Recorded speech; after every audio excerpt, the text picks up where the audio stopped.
endorsing candidates in the primary. And I'll say my feeling is that the caucuses should be working for the party as a whole, and that any candidate who has a question about some issue that a caucus has expertise in should feel free to go to the caucus and get their advice and their support in formulating their policies and so on. But when the caucuses start endorsing, and now we have, the caucuses, we may have caucuses endorsing different candidates, so the women's caucus is pushing one candidate and the black caucus is pushing another candidate, and is that good? I'm very uneasy with that, so I just want to raise that question about, do we want to, if we get into that situation where the caucuses feel like they have to start picking sides, aren't we sort of taking something that should be supporting the whole party and all candidates and turning it into a partisan field of battle?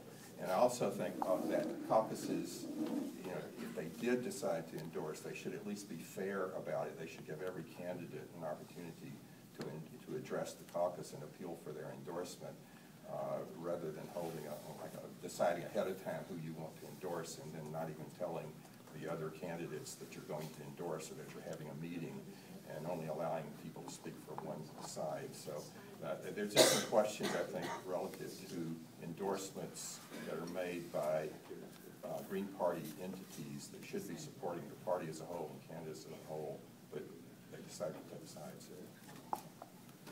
Shannon, you're up. Okay, my comment is related to what Karen and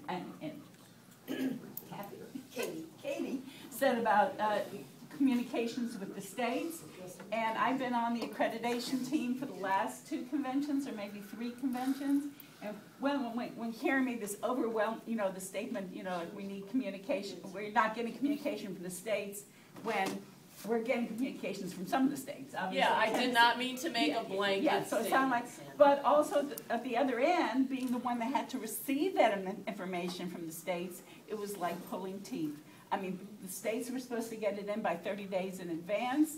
I mean, and David McCorkadal and I mean, we were like, what should have been a job that ended 30 days before the convention, we had to keep on going and keep on going and keep on going, because in general, what Karen was saying is accurate, and the states aren't, didn't reply, and then they don't understand why, like we hesitate to accredit them right at the meeting, and so the states do need to take responsibility to accredit their delegations in advance.